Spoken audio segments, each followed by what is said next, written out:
An balma lamɛnnikɛlaw aw salamu alaikum aw tulo bɛ arajo Bamako 24 de kan na ka bɔ Mali kɔnɔ na minnu bɛ kan lamɛn jamana fan o fan jamana kɔnɔ ni jamana kɔ kan k'aw bɛɛ lajɛlen fo ni k'aw ko ɲuman dɔn. Aw sɔgɔlen bɛ aw ka radio Mali la Bamako 24 min bɛ yen n'a bɛ kunnafoni latɛmɛ aw bɛɛ lajɛlen tɔgɔ la diɲɛ ma don o don a balimakɛ n'aw denkɛ Abdulaye Kulibali fɛ k'a sɔrɔ ɲɛmaaba n'i y'a sɔrɔ bɛ tali ka jɛjɛ sari la ale bɛ ka baaraw bɛɛ lajɛlen jateminɛ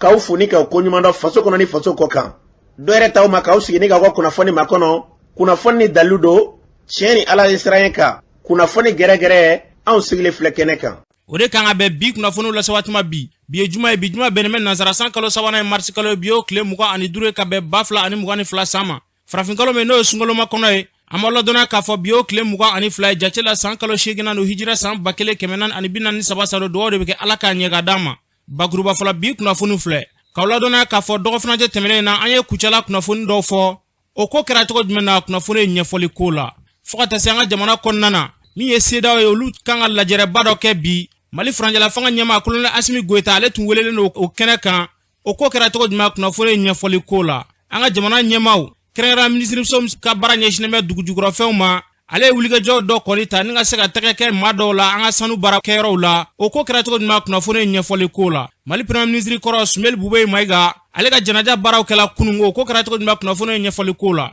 ninnu de bɛna kɛ kunnafoni la kumaba ye ka fara kunnafoni wɛrɛ kan walasa mɔgɔ denkɛ n'a balimakɛ fɛ Sidiki Kulibali Ala k'a ɲɛ k'a d'a ma kunnafoni an b'a daminɛ ka ladɔnniya k'a fɔ n'aw hakili b'a la dɔgɔ furancɛ tɛmɛlen na an ye kunnafoni lase aw ma k'a yira k'a fɔ dugukologo ɲɔgɔn sama bɛ Npɛsobakaw fɛ yen nɔ Npɛsoba n'a ni Kucala a tɛ tɛmɛ kilomɛtiri 40 dɔɔni bɔ ɲɔgɔn kan a yirala k'a fɔ kunnafoniw na ko hali ni yɔrɔ in na ko Burema Kulibali ale kɔni bɛ wulikajɔ kɔni na ka ɲɛsin a dɔgɔninw ma dugukologo ɲɔgɔn sama ni senfɛ nka yirala k'a fɔ hali bi ni yɔrɔ kelen na Burema Kulibali ani juge dɔ kɔni tɛgɛ bɛ ɲɔgɔn bolo Kucalakaw fɛ yen n'o ye Amadu Kone wulikajɔ kɔni bɛ Burema Kulibali bolo kuma bɛɛ ka gɛlɛya kɔni ta ka ɲɛsin a balima ninnu ma a yirala k'a fɔ ko kunungo ko Burema Kulibali a ye wele kɔni bila ISO dɔ ma o ISO in kunnafoni y'a yira k'a fɔ ko min bɛ tali kɛ Beliko Ture la n'ale tun ye ISO ye a yɛrɛ bɛ tiɲɛ so bi ko ale ntanyalen kɔ a denkɛ dɔ kɔni bɛ yen nɔ ko kɔni bɛ ka Beliko Ture k'a ka cachet kɔni ta ni ka to ka baara kɔni kɛ n'o ye a yirala ko ISO ko fɔlɔ in ani Amadu Kone n'o ye Kucala juge dɔ ye ka fara Burema Kulibali kan u kɔni bɛ ka gɛlɛya kɔni ta ka ɲɛsin ni maa kofɔlɔ ninnu ma ni wulikajɔ in na ni dugukologo ɲɔgɔn sama in na a yirala k'a fɔ min bɛ tali kɛ Kucalakaw fɛ yen nɔ kunnafoni kɔni y'a yira maa caman fɛ k'a fɔ ni juge kofɔlɔ filɛ n'o ye Amadu Kone k'a bɛ ka gɛlɛya kɔni ta ka ɲɛsin cikɛlaw ma Kucalakaw fɛ yen nɔ kumaw kɔni cayalen bɛ fan bɛɛ kunnafoni y'a yira k'a fɔ hali waati tɛmɛnen na ko Kucala sifinnakaw yɛrɛ kun wulikajɔ kɔni ta k'a fɔ ni maa kofɔlɔ nin k'a ka taa ka bɔ Kucala kɔnɔna na seereya caman bɛ yen nɔ minnu y'a yira k'a fɔ ko nin bɛ ka gɛlɛya kɔni ta ka ɲɛsin Kucala cikɛlaw ma kiri kɔni n'a sera i ni Amadu Kone kɔni ni ɲɔgɔn cɛ min ye fɛntigi kɔni ye k'a bɛ to fɛntigi ta kɔni na tiɲɛ ko kɔni tɛ ka ɲini a baaraw kɔnɔna na ninnu ka ni baara min filɛ nin ye a yirala k'a fɔ ko ŋanamu ko caman kɔni bɛ nin ko kofɔlen in na wulikajɔ kɔni kɛra sɛbɛnfura ko la ka se ka yuruguyurugu kɔni ta ka ɲɛsin ni maa kofɔlen ninnu ma kuma bɛɛ a bɛ gɛlɛya kɔni ta ka ɲɛsin u ma min bɛ tali kɛ Burema Kulibali ale kɔni b'a yira k'a fɔ kuma bɛɛ k'a yira k'a fɔ en tant que wari kɔni bɛ kiri kɔni ɲɛnabɔ Mali kɔni kɔnɔna na ale bɛ wulikajɔ kɔni kɛ a dɔgɔnin ninnu ka se k'u gɛn ka bɔ fa dugukolo nin kan min ye Adama Kulibali a ye gɛlɛya kɔni ta ka ɲɛsin o ma ka ban ni k'o gɛn ka bɔ a sigiyɔrɔ la o taara ma don maa min fɛ yen nɔ n'o ye Burama dɔgɔkɛ wɛrɛ ye Dawuda Kulibali a yirala k'a fɔ Burama Kulibali a kɔni ye wulikajɔ ta hali ni yɔrɔ kofɔlen na ko Dawuda Kulibali ni Adama Kulibali hali ni yɔrɔ kofɔlen na u ka wuli ka bɔ yen nɔ ale kɔni bɛ fɛɛrɛ bɛɛ lajɛlen kɔni kɛ u ka bɔ nin yɔrɔ kofɔlen nin na Adama Kulibali ni Dawuda Kulibali bi olu yɛrɛ sigilen don sira min kɔni kan k'a fɔ Mali marabagaw ye wulikajɔ kɔni ka kɛ Kucala kiri ka se ka fɛɛrɛ ɲini nin baara ninnu na ni min bɛ ka kɛ Kucala bi farati de don maa caman kɔni y'a yira k'a fɔ ko Burama Kulibali a bɛ ka wulikajɔ min ta ka ɲɛsin a dɔgɔnin ninnu ma n'o ye Adama Kulibali ni Dawuda Kulibali ye olu fana y'a yira k'a fɔ olu tɛ wuli ka bɔ nin yɔrɔ kofɔlen na fɔ u su ko hali n'a sɔrɔ Burama Kulibali kɔni a bɛ wulikajɔ kɔni kɛ ka wari kɔni di faamaw ma Kucala ka se ka na olu minɛ ka datugu ko y'a se kɔni ye nka k'olu kɔni bɔ u ka nin yɔrɔ kofɔlen kɔni na ko fana a ye olu kasara u ni na ko n'o tɛ k'olu kɔni tɛ wulikajɔ kɔni kɛ ka bɔ nin yɔrɔ kofɔlen na an bɛ min fɔ nin kan k'a yira Kucala tribunal ɲɛmaa la n'o bɛ tali kɛ Umaru Kuyate la Kucala progrès ɲɛmaaba a kɔni ka wulikajɔ kɔni ta baara dɔ kɔni bɛ ka kɛ a ka tribunal kɔnɔna na bi n'o ye Amadu Kone a yirala ko Amadu Kone kɔni bɛ nin baara kofɔlen na a mɛnna nka kabini kumani jan maa ye wulikajɔ kɔni kɛ cakɛda min ɲɛsinnen bɛ kiri yɛrɛ sɛgɛsɛgɛli ma kiri tigilamaw u ka baaraw kɔni sɛgɛsɛgɛ a yirala k'a fɔ k'olu ye kangarema da dɔw ta ka ɲɛsin Amadu Kone ma hali nin yɔrɔ in na Amadu Kone kɔni k'a bɛ baaraw kɔni na siga kɔni b'a ka baaraw la min bɛ tali kɛ Adama Kulibali ni Dawuda Kulibali la olu kɔni ye wulikajɔ kɔni kɛ cakɛda min sigilen don kɛrɛnkɛrɛnnenya la n'a ɲɛsinnen bɛ kiri tigilamaw ka koɲɛw sɛgɛsɛgɛli ma olu kɔni ye damakasi sɛbɛn kɔni don yen nɔ baaraw bɛ sen na k'a yira k'a fɔ Amadou Kone a bɛ baara min kɔnɔ u ka sɛgɛsɛgɛli ta ka ɲɛsin a ko ma ka se ka tiɲɛ da ɲɛnamaya Amadou Kone ani min ka kan u ka se ka da kan baara in kɔni sɛgɛsɛgɛliw kɔni kɛra preuve caman de bɛ yen nɔ Amadou Kone ye baara caman kɛ minnu ni sariya man kan kiri min na u b'a kuma na kiri yɛrɛ bɛ Cour suprême na bi jaabiw bɛ ka makɔnɔ nka hali bi wulikajɔ kɔni bɛ kɛ Amadou Kone ni Belgo Touré denkɛ fɛ ka fara Birama Kulubali u bɛ taa ni baara cɛjugu ninnu kɔni kɛ ka ɲɛsin nin ma kofɔlen ninnu ma an bɛ dugawu de kɛ yarabi Ala ka se ka daɲuman don nin ko in na ni baara min n'a bɛ ka kɛ kucɛlakaw fɛ yen nɔ lafiya ka se ka don a ko la yarabi Ala k'an ka jamana basigi n'an bɔra ye CEDEAO tun ye wulikajɔ kɔni ta k'a yira k'a fɔ bi yɛrɛ jumadon in na k'u bɛna lajɛrɛba kɔni kɛ lajɛrɛ min n'a bɛ tali kɛ Mali bɛ lahalaya min na bi Amarigo ko min bɛ Mali kɔnɔna bi ka se ka fɛɛrɛw kɔni kɛ wulikajɔ bɛ se ka kɛ kuma ɲɔgɔn bɛ se ka kɛ o ko la cogoya min na u tun ye wele bila Furancɛla fanga ɲɛmaa Colonel Asimi Goita ma k'a yɛrɛ ka taa Gana Faba Akara kɔnɔna na bi lajɛrɛ in ka se ka taa kɛ a ɲɛna malidenw hakilina ye jumɛn ye nin ko la an ka maliden dɔw lamɛn ne kɔni ka hakilina ye mun ye n'a ma ɲɛ ko tani ka segin fanga bonyana an bɛɛ maliden de an bɛɛ bɛ jamana in ka hɛrɛ de fɛ kun tɛ di kuntigi kɔ ne kɔni bɛ mun ɲini yarabi ni jamana kɔni ɲɛmɔgɔ kɔni sera ka jɛn n'a ye a ka taa wele lajɛ o bɛ diya ne ye foyi kɔni t'a la a kana taa yɔrɔ si anw mago bɛ Asimu na a ka taa manamana kuma lamɛnyɔrɔ la a kana taa yɔrɔ si a k'an ka baara kɛ bani an y'a ta Malibura de kama anw de ko ko Asimu ka sigi an bɛ Ala kɔ bɛ an bɛ kira kɔ an bɛ Asimu kɔ o kuma Asimu ka taga Gana taga la man di ne Asimu ye wagati min fɔ Asimu m'a fɔ maliyɛn bɛɛ an bɛɛ de jɛmakan don san 5 a bɔra maliyɛnw de da a ma bɔ Asimu da kɔnɔ an bɛ Asimu fɛ bɛ an b'a fɛ sini wa an mago b'a la a ka tɛ taga. Quant à moi Asimu a bɛ taa quoi parce que n'i y'a ye ci dala ma ka na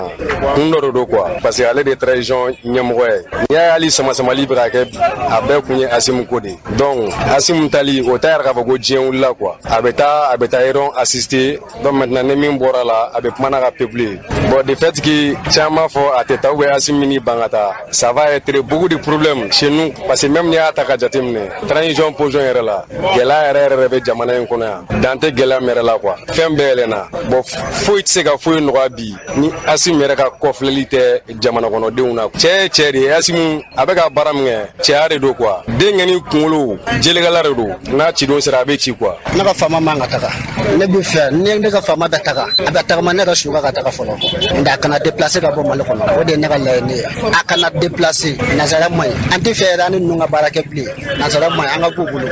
an k'an ka baara an k'an ka ko t'an yɛrɛ ma nazara man ɲi ni ne ka Asimu ta la non problème de b'a la non n tɛ fɛ ka taa n'i y'a ta to la ye n'a ta mɛna ne ka suga ka taga kɛ n'a ma bɛ taga a bɛ ne sɔrɔ aéroport la. CEDEAO m'a fɔ mɔgɔ si bɛna taa fa CEDEAO k'a ka taa yɔrɔ na dɔrɔn CEDEAO de tilen ka na ni fagali ko don CEDEAO bɛna na an n'o faga yan CEDEAO bɛ na yan cogo min na a fana bɛ taa ten donc a bɛ bɛn kelen de kan. Asimu kana taa dɛ ni Asimu taara u b'a pɔsɔni k'a faga quoi ne yɛrɛ bolo Asimu a kana bɔ Mali kɔnɔ dɛ Asimu ye cɛkisɛ de ye quoi anw ka Segu mara la Asimu ye baara min kɛ anw ne b'a dɔn quoi Mali kɔnɔ yan Asimu ye numéro 1 de ye quoi a kana taa dɛ n'u b'a fɛ ka union kɛ dɔrɔn u bɛna Mali la u bɛna union kɛ a fa dugukolo kan yan n'u bɛnna na a bɛ ɲɛ yan n'u ma bɛn na u b'u ka avion ta u bɛ taa quoi. min bɛ an fɛ Kasimu ko dɔ an b'an kantigɛ da de yɛrɛ an bɛ Kasimu fɔ saya wa ne b'a kɔ wa n b'a ɲini Ala fɛ maliyɛn bɛɛ b'a kɔ a bɛ baara min na a dɔwɛrɛ t'a ma ka dugawu k'a ye Ala ka jamana ni Ala ka a ta fanga d'a ma. ni tun bɛ tali kɛ maliden dɔ ka seereya la yarabi Ala k'an ka jamana basigi hukumu kelen kɔnɔna na CNT kɔnɔna na Abubakar Sidiki Fɔnba ale fana hakilina fɔ nin ko in na an k'a lamɛn. k'u k'u wasa don Ablaye Diop ye o de bɛ taa o bien mɔgɔ tɛ taa e kɔnɔ ko Asimu t'a yɛrɛ kalama de yan c'est parce que Asimu ye mɔgɔ dɔ de ye Asimu b'a dɔn k'ale t'a yɛrɛ tɔgɔ la Asimu b'a dɔn k'ale bɛ yɔrɔ min na ale ta t'a yɛrɛ ye a somɔgɔw ta tɛ Mali de ta don maliyɛnw de ta don Asimu b'i to la cogo di k'a bɛ taa a bɛ taa mun kɛ nin na e kɔnɔ ko Asimu bɛ makɔrɔn fisaya d'a yɛrɛ ya Asimu bɛ maloya nin cɛkɔrɔba ninnu ma de k'a a faw don a kɔrɔkɛw don a t'u ci mais o bɛɛ ye président kelen mais makɔrɔn b'u ci n'u ta makɔrɔn ka ci la tant que ninnu ye makɔrɔn ka ci la Asimu tɛ to ka réunion na ne de y'o f'i ɲɛna f'u ka bɔ o hukumu kɔnɔ o de la min bɛ sen na an bɛ min nɔfɛ dɔrɔn an tɛ dɔwɛrɛ nɔfɛ ko CEDEAO ko an t'a la yɛrɛ de mobile in tɛ dɔwɛrɛ la ɲɛdɔnna dɔrɔn de don i bɛ se ka fɛn o fɛn jateminɛ nin na o ye karisa an ye ko bɛɛ kɛ an dɛsɛri la n'i nana an b'i ɲɛnama minɛ k'i don an sago la i bɛ se k'o dɔrɔn de bila nin hukumu kɔnɔ karisa an ye ko bɛɛ kɛ an dɛsɛri la an bɛ fɛ i ka na sisan n'i nana an b'i ɲɛnama minɛ n'a taara ko 3 don n'u m'a minɛ u b'a empoisonné n'a nana tɛ kalo 2 kɛ nin kɔfɛ mɔgɔ min bɛ fɛ k'e éliminer o ka ciden e bɛ t'olu ka ciden lamɛn mɔgɔ min tɛ se k'u yɛrɛ bɔ makɔrɔn bolo a bɛ taa mun ci de lamɛn CEDEAO bɛ to tan tɔ fo ka taa fɔ u kulu tilen Asimu tɛna to ka réunion na hali n'u ye Mali ka sanction wuli Asimu tɛ taa il n'est pas obligé de participer. ni tun bɛ tali kɛ Abubakar Sidiki Fɔnba la CNT maa dɔ don yarabi Ala k'an ka jamana basigi ni hakilina min n'a talen filɛ nin ye CEDEAO maaw fɛ u tun bɛ ka nin hakilina sigi sen kan kunungo Mali Furancɛla fanga ɲɛmaa Colonel Asimi Goita ale kɔni kun y'a yira k'a fɔ maa minnu kɔni kun kan ka taa ni lajɛrɛ na min bɛ tali kɛ an ka ministre min ɲɛsinnen bɛ jamana ni jamana wɛrɛ cɛ koɲa ɲɛnabɔw ma Abdoulaye Diop ka fara colonel Abdoulaye Maïga kan Ibrahim Ikasa Maïga fo ka taa se Fatumata Segu Diko a tun bɛ ka olu kɔni fara ɲɔgɔn kan k'olu kan ka taa ni lajɛrɛ na o kɔfɛ kunnafoni kɔni y'a yira k'a fɔ ko ni lajɛrɛ kofɔlen min fɔlen filɛ nin ye ko ni dabɔlen bɛ jamana ɲɛmaaw dama kɔni kama ni maa kofɔlen olu ka taali kɔni bɔra a ma yarabi an bɛ dugawu de kɛ fɛn bɛ daga dan ka jamana na Ala k'an bila o sira kan fɛn mana bɔ nin ko la an bɛna tɔ da ɲɛnamaya don nataw la n'an bɔra ye kunnafoni y'a yira k'a fɔ an ka jamana sanu bɔ yɔrɔ la ko maa dɔw bɛ yen olu bɛ sanu kɔni bɔ sanu tɛ bɔ sariyaw kɔnɔna na yuruguyurugukɛla ninnu minnu bɛ sanu kɔni bɔ ni ka taa baaraw kɔni kɛ k'a sɔrɔ yamaruya sɛbɛn kɔni t'u bolo u ye wulikajɔ kɔni ta ka se k'u bololafɛn kɔni darakiw la min bɛ tali kɛ minisiri min ɲɛsinnen bɛ dugujukɔrɔfɛn koɲɛw ɲɛnabɔli ma Lamini Seydou Traoré ale b'a ɲɛfɔ an k'ale lamɛn. An balimaw b'a maaw bɛɛ fo ka waleɲuman dɔn an sera yan bi parce que depuis ni transition daminɛna don min na an y'a ye k'a fɔ ko maliyɛnw degunnen don kosɛbɛ mɔgɔ dɔw bɛ yen nɔ u bɛ wuli u bɛ taga fɔ k'u bɛ taa sanu ɲini an ka baw kan ani an ka kɔw sanfɛ alors que o ye fɛn ye mun ma daga donc an ko k'an tɛ se k'an sigi k'o lajɛ donc o hukumu kɔnɔna la depuis janvier 2021 nin baara in daminɛna walasa mun ye k'an ka sanu an ka dugujukɔrɔ nafolow bɔ ka taga n'a ye ka sɔrɔ u yamaruyalen tɛ ou bien ka taga fɔ k'u bɛ taa sanu ɲini an ka baw n'an ka kɔw kan ka population empoisonné an ko o baara in a tɛ se ka continuer an y'an tɛgɛ di ɲɔgɔn ma walasa ka nin kɛlɛ ka minɛnw saisi u ka se yan nɔ an m'an profiter nin yɔrɔ in fɛ walasa ka juge minnu ye an accompagner parce que ni jugew tɛ minɛn minnu filɛ nin ye u tɛ se ka bɔ mɔgɔ jugu ninnu taya la ka kɛ jamana ta ye an b'u fo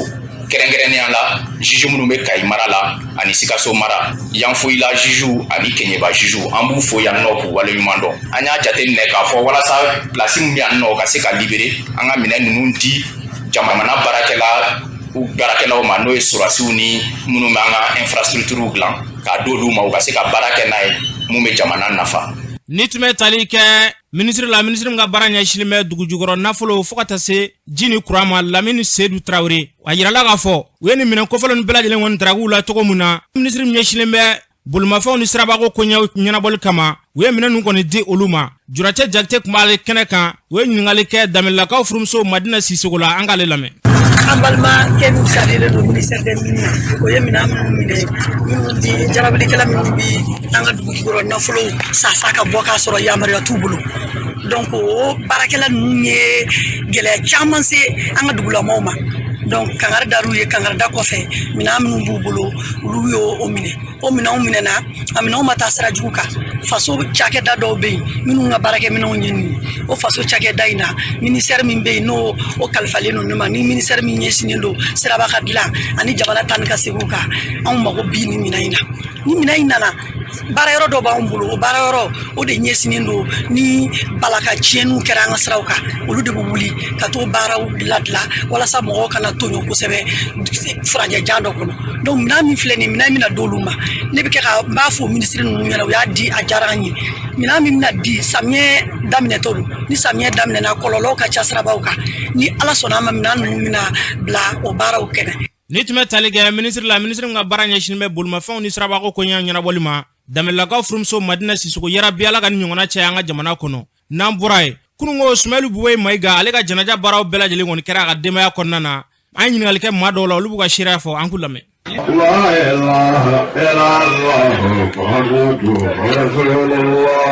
Ala ka hinɛ bamakɔtɔ la Ala ka yafa kɛ a ma nka an dusu kɔnɔ kasilen don tiɲɛ yɛrɛ la walahi an dusu kasilen don ka da a fatu cogo kan a fatula fatu cogo min na donc vraiment o yɛrɛ de ne yɛrɛ dusu yɛrɛ tɔ bɛ kasi ɲɛnamaya la a kɛla cogo cogo i bɛ sa nka i ye laɲini kɛ mɔgɔ fɛ karisa n ka banabaatɔ bɛ nin yɔrɔ la a ye fɛɛrɛ kɛ pour que a ka bɔ yan fɛ yɔrɔ bɛ se ka k'a ma sababu ɲuman ye mais a taara ye depuis wagati min fo bi taama mɛnɛ sisi ma bɔ fo ka t'o tigi traîner k'o tigi faga tan bɛɛ b'a dɔn Buwe ye fɛn min kɛ jamana in kɔnɔ bɛɛ b'a dɔn. An bɛ dugawu kɛ dɔrɔn Ala ka hinɛ na Ala ka dayɔrɔ suma ka fara jɔn kɔnɔ an ka fitini Ala ka nɔgɔya ye Ala ka limaniya di Buwe kɔni bɛ Mali politique kɔni tɛ se ka kuma fɔ n'i m'a tɔgɔ fɔ a jɔyɔrɔ démocratie la kabini 91 fo bi bɛɛ jɛlen bɛ a mɔgɔ min b'a fɛ o mɔgɔ min t'a fɛ o bɛɛ jɛlen bɛ k'o dɔn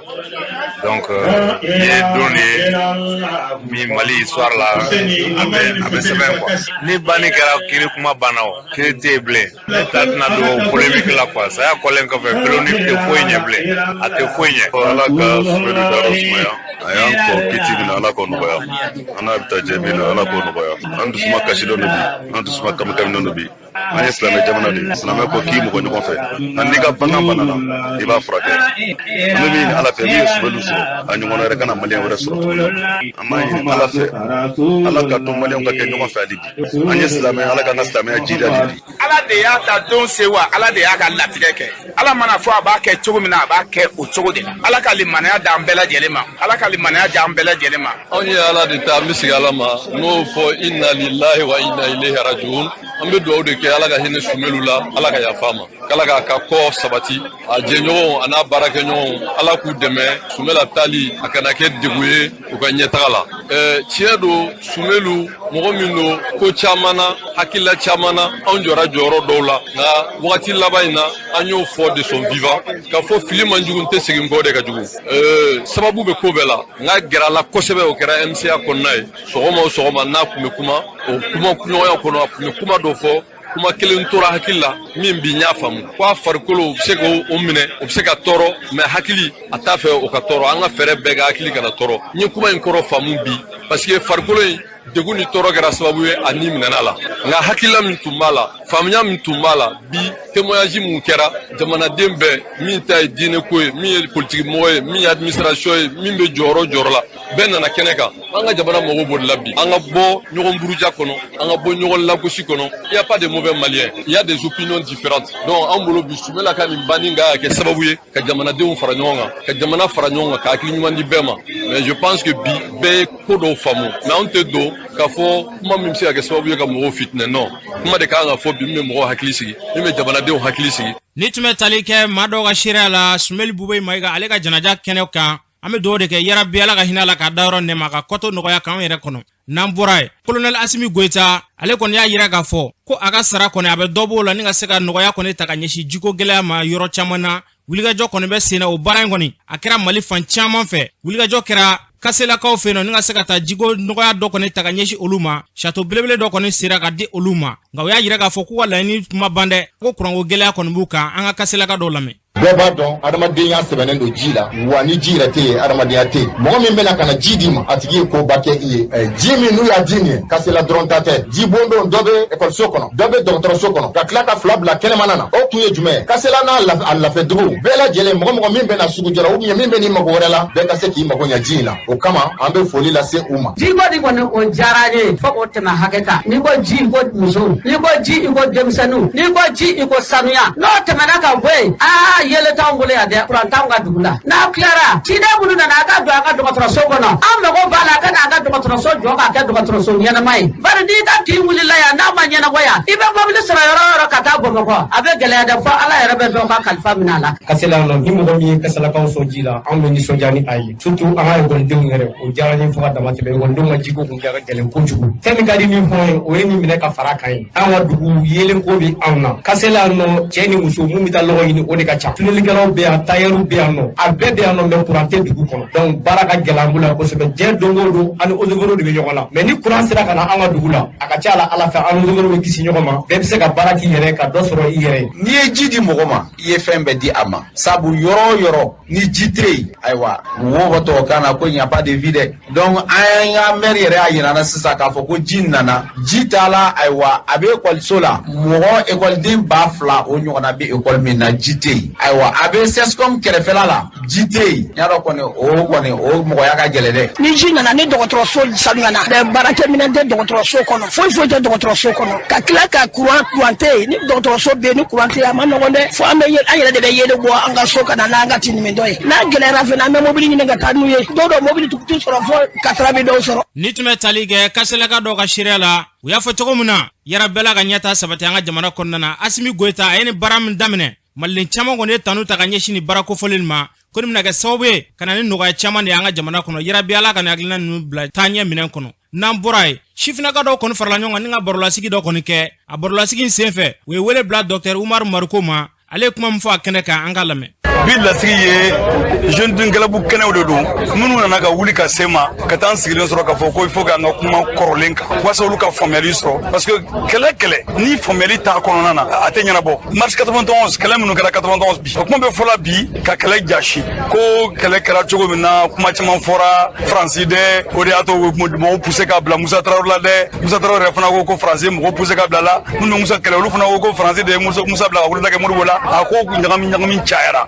ka tila ka na kɛ tugun fo ka fɔ CTSP min sigira kunu an ye mun kɛ et puis kana kɛ yɛrɛ ka fɔ écoledenw yɛrɛ de AEM yɛrɛ de Mali écoliso bɛɛ ci ka ban bon kuma su caman de bɛ yen bon miirisu ne b'a fɔ ma ko miirisu bɛ kɛlɛ tiɲɛ Sékou Touré ko le premier ennemi de la révolution c'est la confusion ko jugu fɔlɔ min bɛ jamanadenw ka wuli ka jɔ la ko ye ko bamayɛlɛma ye ko n'o bɛ jugu dɔn ka tɛ ɲa donc ni jeunes ninnu sera ne ma ka fɔ ne na ka fɔ vraiment dɔw b'a la ne ka ko kun ka d'u ye dɔw b'a la ne ka ko man d'olu ye olu tila ka na sɔn mais u b'a fɛ k'a faamuya u bɛ ka kuma dɔw mɛn kuma in kɛlen bɛ dabalibanko de donc o tuma u bɛna ka na ne ɲininka fɛngɛ dɔ la kuma in ne tun bɛ se ka sigi kuma in kɔnɔ fɔ minuit e nana ni papier kɔrɔw caman ye ka caman to sɔsɔli tɛ min na ni cɛ bɛ Mali kɔnɔ k'a dalen b'a yɛrɛ la k'a taa 1980 na ka na se bi ma k'a bɛ ne ka kuma kelen sɔsɔ ni cɛ don journaliste e fara ɲɔgɔn kan aw bɛ ka fara ɲɔgɔn kan a k'an wele ka na sigi min yɛrɛ nege bɛ ne la ninnu ka wuli ka jɔ nana ka na bɛn n'o de ye n ko min nege bɛ na kabini n bɔra kaso la sani ka don kaso la jeunes dɔw nana ka ma Mariko n b'i interviewé Mariko n ba na interview ma bɛɛ y'a ye n ba nin bɛ interview ma n bɛ min nɔfɛ a ye na n'aw ka fɛnw ye ka na bɛɛ sigi ka na n yɛrɛ bila n yɛrɛ ma n ka kuma an ka tile kelen ko la an k'a ta sɔgɔmada fɛ fo wulada fɛ jamana ko de don ni ye min kɛ ka juguya jamana kɔnɔ aw ka taa an kɛ to a bɛ na ɲininka n b'aw jaabi ka daliluyaw d'aw ma ni ma se ka aw jaabi min na n b'a fɔ n tɛ se ka nin jaabi donc a y'o kɛ bani n'a y'o kɛ sisan o ko bɛɛ bɛna jɛya donc ninnu sera ne ma ka na ne ɲininka ko n kana kuma mais ma kuma fɔlɔ dari nin tɛ kuma ye ne bolo halisa donc n nana ka n'o hakilina de fɔ k'a yira k'a fɔ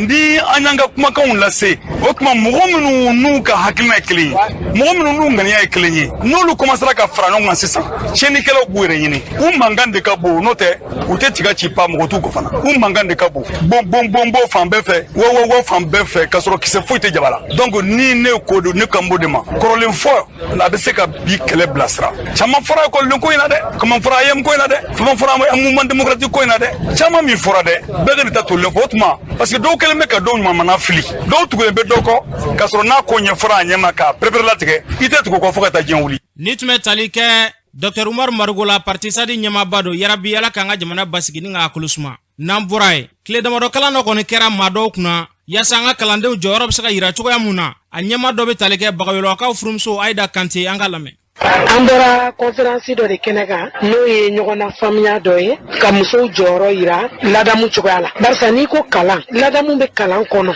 wala kalan bɛ ladamu kɔnɔ denmisɛnninw ka ladamu bɛ daminɛ so o fana ye kalan dɔ de ye kalan suguya ka ca an bara farafinna fɔlɔ den dɔgɔmani a b'a ba kɛrɛfɛ ba b'a dege ko caman na ba de b'a fɔ a ye n'i ye dumuni kɛ i ka taa fɔ ko a barika ni mɔgɔ ye fɛn d'i ma a fɔ k'a ni ce kana nkalon tigɛ ba de bɛ nin bɛɛ don den na den san 3 a bɛ jogo tali daminɛ jogo dilanni bɛ daminɛ so o kalan bɛ daminɛ so n'o kun kalan bɔra a la kalan filanan bɛ na kɛ mun ye o ye kɛnɛmala ye ani sokɔnɔna b'a la mɛ kɛnɛmala bɛ fara a kan barisa denmisɛnnin a tɔɲɔgɔnw fana bɛ mara dɔ d'a ma a tɔɲɔgɔnw bɛ ladamu dɔ d'a ma o fana ye kalan dɔ ye hali den musomanin fɔlɔ ni a sigira nɛgɛkɔrɔ muso o cɛ o bɛɛ dɔ bɛ sigi bɛɛ kɔrɔ n'o ka kɔrɔ ni aw bɛɛ ye o fana tun ye ekɔli dɔ de ye musomanin mana sigi nɛgɛkɔrɔ min bɛ sigi a kɔrɔ o de bɛ musoya cogoyaw f'a ye i kɛra muso ye sisan i kan ka sɔnni ma i man ka sɔnni ma cɛ fana min bɛ sigi a kɔrɔ n'o ka kɔrɔ n'a ye o fana b'a fɔ a ye i kɛra cɛ ye i man ka i da don kuma bɛɛ la i man ka ko bɛɛ k'i kungo ye nka i ka kan ka se i yɛrɛ kɔrɔ i ka kan k'i cɛsiri o bɛɛ tun ye ekɔliw de ye n'an k'o ma ko éducation traditionnelle donc nin bɛɛ ye ekɔliw ye nin bɛɛ ye ladamu de ye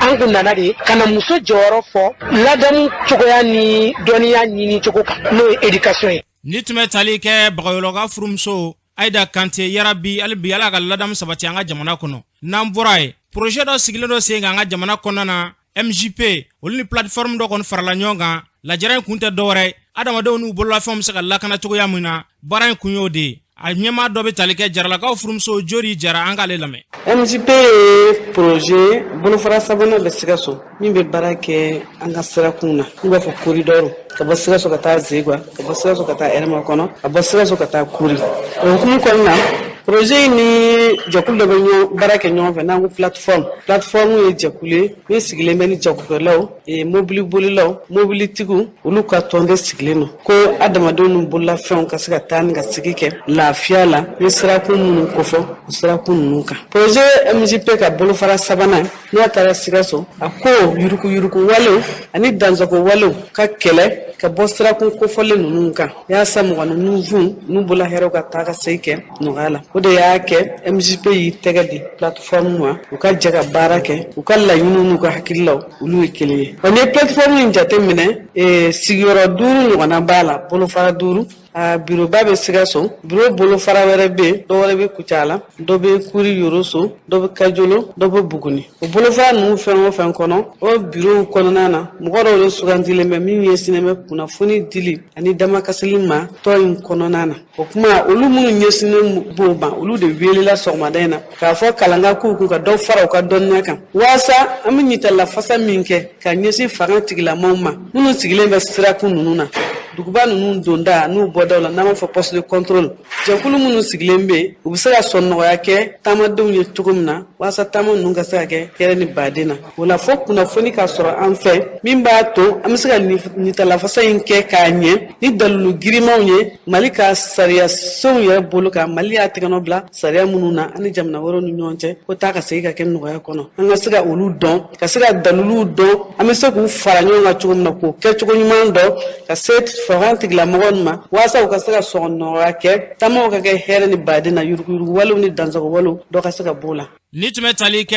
jarlakaw furumso jori jara neklam sigle flande senga yara bi ala adama dewnu bolu fen lakana namporai admal show no e farikolo nyanja koni ye karate o jora ka bu kuseba nga jamana konnana yirma jokaw fe no metri sungolo sanugo ale koni wiliga jokonita kalo woro ale bi nyonda baraw koni ke aga santri konna maukna do franja temelena utume nyonda dola Mohamed Samalge kumba kene ka yin ngale ko madola anga lame metri sungolo sanugo merci minke o shipukan sil japonais do chaque 6 mois ambe demtonga évaluation ke ça dure ka bo ceinture dola ka ceinture dola donc anga fédération bo yamara dama kadam ne ceinture blanche katab la fo ceinture marron premier qui au examen que en fait donc au coffre à tabata que fédération mais fulila c'est dimanche au moment où songo de confiance ani ka fulila c'est un grammature de ani fédération ça be silmi bosilla donc au coffre même de kamina c'est oui ça faut art martiaux nya jatemne demedo kan dimanche au parce que au betam que en konana au bukishi fenchama bukishi yala langoluma bukishi kafoko yoro dolente donc bukishi obema donc abe parents ere haklisi donc kama amafo demasabe kafoko ikana ne fe anjago ate mais quand même ni koni den to ko sabar marshal akara sin fon fin donc akachala ide iba rodon akachala abide me ikade marala ne to ko alu bore o bi wladan na an la jere kunye demseno minum be nolu nyashinendo karatema olu ka nyefetali o la jere de besenabi ka alla jaka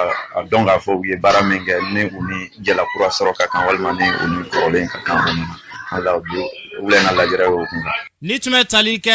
metri sungolo sanugo alega santri konna mado ka shirae yara biala kana agna nun sabati namborai malni tunisi olu on kan anyongo soro bagolo shima kan bi sirantulantamba o kan ake bi 20 mars konnana kuludo beno na fama mouvement ambiko olu kone wuliga jo konta ninga seka bie bamu ningo di mama fu yasa o ka seka ta kata kokoroma do taka nyashanga silantulantana uma bara imseka ke ketoko nyumana uka secrétaire Binta Nyangi angale lame etoko Binta Nyanne mouvement ambiko segali bakilina me amblala malika no de amblala parce que mouvement sigini biche ame bara o barala malinya taka bara de ko kumu de konola la ne bie ba mugansa ka di supporter uma malien be ka boka taigru sute bie to déjà répartition chamankera ay dobla versi marsila dobla la glaskana omnisport ani arajo caman media caman b'a la ani dɔ dira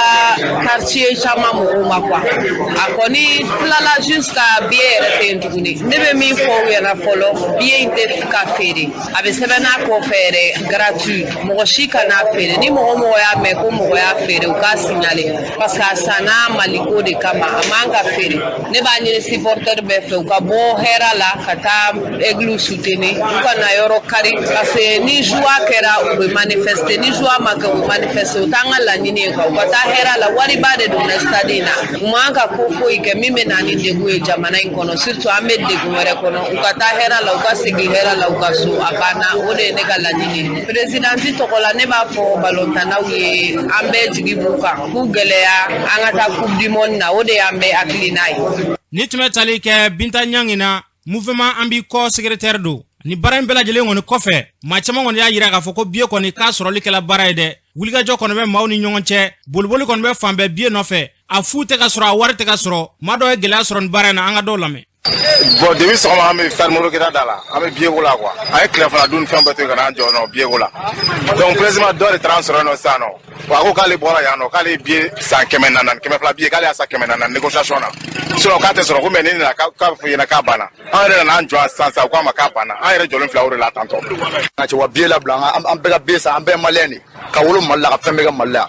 mais n'a fɔra an bɛna biye san na ka cɛ ko biye tɛ yen. Ko biye tɛ yen a dɔw b'a kɛ 400. N'a fɔra ko biye sanna ka ban sisan 200 biye bɛ ka kɛ 400